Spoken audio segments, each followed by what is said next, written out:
ဘဝကြီးကဘာကြောင့်တလောက်ဆိုးရွားနေရတာလဲဒီလိုဆိုးရွားနေတဲ့ဘဝကိုအပြစ်တင်နေမှအစားဒီဘဝကိုဘယ်လိုမျိုးအတိတ်ပဲရှိအောင်နေထိုင်မလဲဆိုတဲ့မိကုံးကိုဖြေဖို့အတွက်ဖြေရှာကြည့်ကြစို့မင်္ဂလာပါ Happy Life Channel မှာပြန်လည်ကြိုဆိုပါရစေဒီနေ့ဆွေးနွေးပေးခြင်းတဲ့အကြောင်းအရာကတော့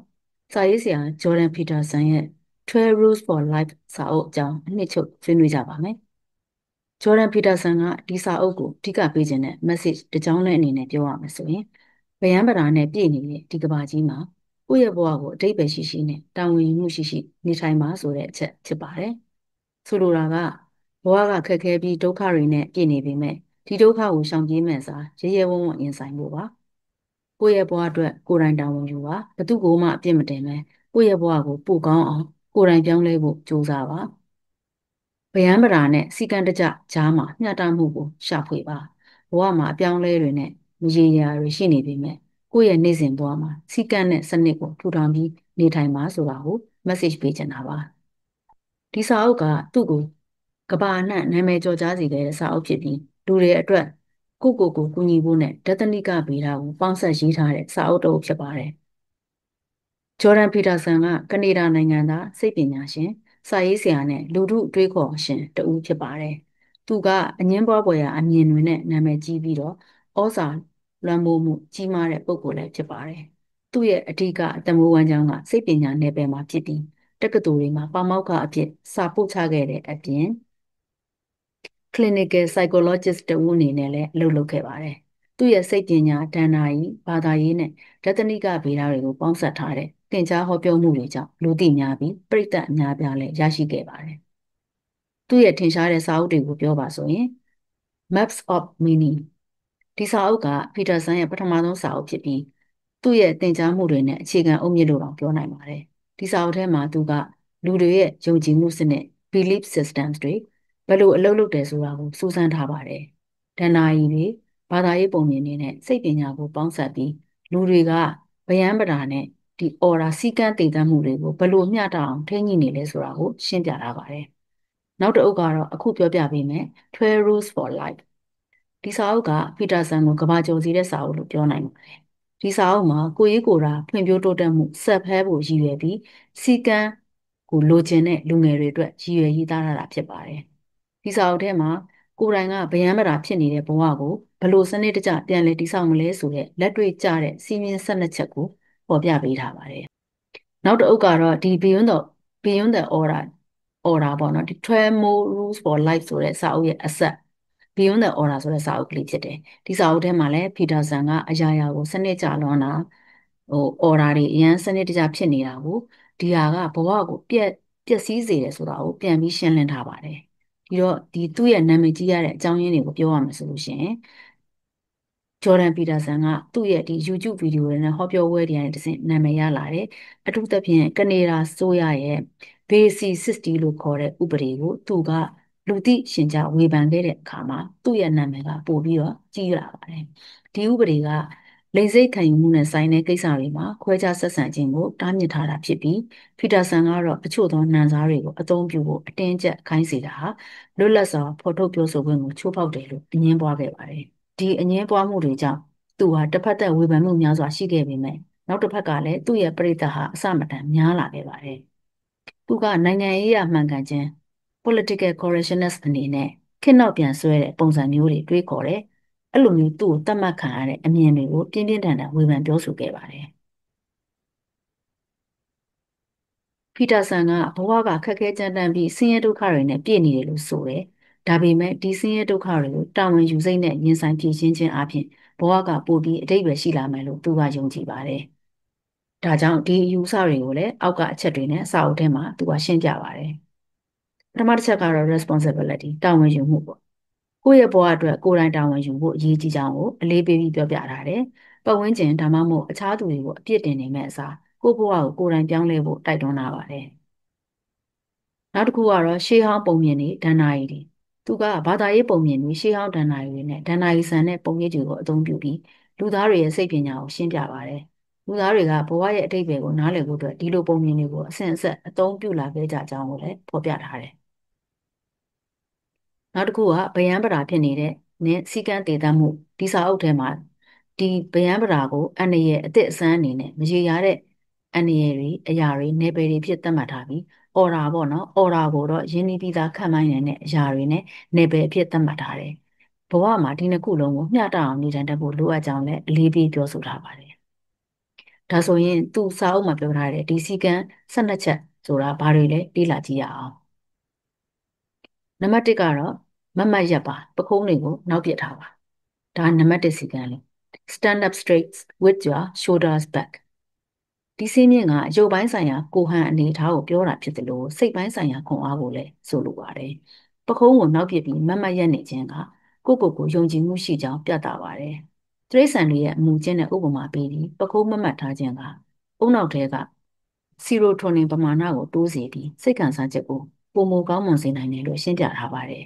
ဒါဘဝရဲ့စိန်ခေါ်မှုတွေကိုရင်ဆိုင်မှုအတွက်ပထမဆုံးခြေလှမ်းလို့လည်းဆိုထားပါတယ်။စီးမြင့်နှစ်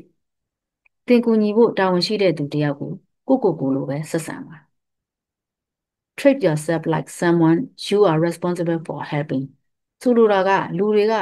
တခြားသူတွေကိုဂရုစိုက်ပေးသလားကိုကြတော့ဂရုမစိုက်မိတတ်ကြဘူး။ဖီတာဆန်ကတော့ကိုလည်းတခြားသူတွေကိုကိုကြီးစောင့်ရှောက်တယ်လို့မျိုးအလေးအနက်ထားဖို့တိုက်တွန်းထားပါတယ်။ကိုယ့်ရဲ့ကျန်းမာရေးပညာရေးနဲ့စိတ်ပိုင်းဆိုင်ရာအတွက်တာဝန်ယူပါ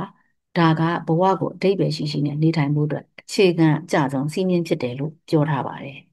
။စီးမြင်3မင်းကိုအကောင်းဆုံးဖြစ်စေခြင်းတဲ့သူတွေနဲ့သာပေါင်းပါ Make friends with people who want to best for you ကိုယ့်ရဲ့ပတ်ဝန်းကျင်ဟာကိုယ်ဘယ်လိုလူတွေဖြစ်လာမလဲဆိုတာကိုတက်ရောက်မှုရှိတယ်လို့ဆိုလိုပါတယ်။အပြတ်သဘောဆောင်ပြီးကိုယ့်ဘဝကိုအောက်ကိုဆွဲချနေသူတွေနဲ့ပေါင်းနေမှအစားကိုယ့်ရဲ့ကောင်းကျိုးကိုလိုလားပြီးတိုးတက်ဖို့အတွက်အားပေးကူညီမဲ့သူတွေနဲ့သာပေါင်းသင်းဆက်ဆံဖို့အကြံပေးထားပါတယ်။စီမင်းလေးမင်းရဲ့မနေ့ကအခြေအနေနဲ့ရှင်းကြည့်ပါ။တခြားသူတွေရဲ့အခြေအနေနဲ့မရှင်းပါနဲ့။ Compare yourself to who you were yesterday, not to who someone else today. ဒီစင်းမြင့်ကကိုတခြားသူတွေနဲ့ရှင်ပြိုင်နေတာကိုရက်တန့်မှုတိုက်တွန်းလာတာပါလူတိုင်းမှာကိုယ်ပိုင်ဘဝလမ်းကြောင်းနဲ့ခြေအနေတွေရှိကြပါတယ်ဒါကြောင့်တခြားသူတွေရဲ့အောင်မြင်မှုနဲ့မရှင်ပဲကိုယ့်ရဲ့တိုးတက်မှုပေါ်မှာပဲအာရုံစိုက်ပြီးကိုယ့်ရဲ့မနေ့ကထက်ဒီနေ့ပိုကောင်းအောင်ကြိုးစားဖို့လိုတယ်လို့ပြောပြထားပါတယ်စီမြင့်ကတင့်ရဲ့ကလေးတွေကိုတင်မနှစ်သက်စေတဲ့အရာတွေနဲ့ဘယ်တော့မှမလုပ်ခိုင်းပါနဲ့ Do not let your children do anything that makes you dislike them ဒီစင်းမြင့်ကကလေးတွေကိုစုံမခြင်းနဲ့ပတ်သက်ပါတယ်မိဘတွေအနေနဲ့ကလေးတွေကိုစီကံမရှိပဲလှုပ်ထားခြင်းကကလေးတွေရဲ့အနာဂတ်အတွက်အန္တရာယ်ရှိတယ်လို့ဆိုလိုပါတယ်ကလေးတွေကကောင်းမွန်တဲ့ဆက်ဆံရေးပုံစံတွေကိုသင်ယူဖို့လိုအပ်ပြီးမိဘတွေကဒါကိုတာဝန်ယူပြီးသင်ကြားပေးရမယ်လို့အလေးပေးပြောထားတာပါစင်းမြင့်6ကဘာကြီးကိုမဝင်ရနဲ့ကိုယ့်အိမ်ကိုစနစ်တကျဖြစ်အောင်အရင်ထားပါ Set your house in perfect order before you are criticize the war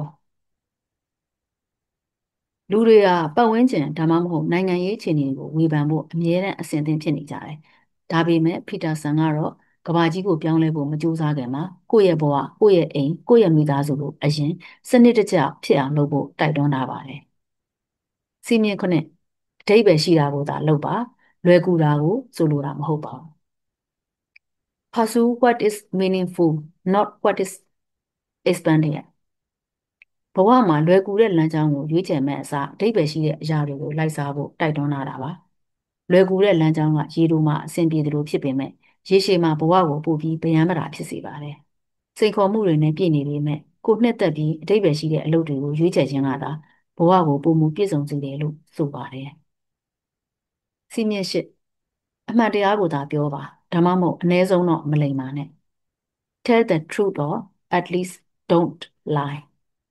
ရိုးသားမှုဟာကိုယ်ပိုင်ဘဝကိုစနစ်တကျတည်ဆောက်ဖို့အတွက်အခြေခံအကျဆုံးစီးမြင်ဖြစ်ပါတယ်။ကိုရောအခြားသူတွေကိုပါလိန်ညာခြင်းဟာဘဝကိုဗျံပရာပြောင်းလုပ်တာနဲ့တူတူပဲလို့ဆိုပါတယ်။အမှန်တရားကိုသာပြောပြခြင်းကသာဘဝမှာခိုင်မာတဲ့အုတ်မြစ်တစ်ခုတည်ဆောက်နိုင်တယ်လို့အလေးပေးပြောထားပါတယ်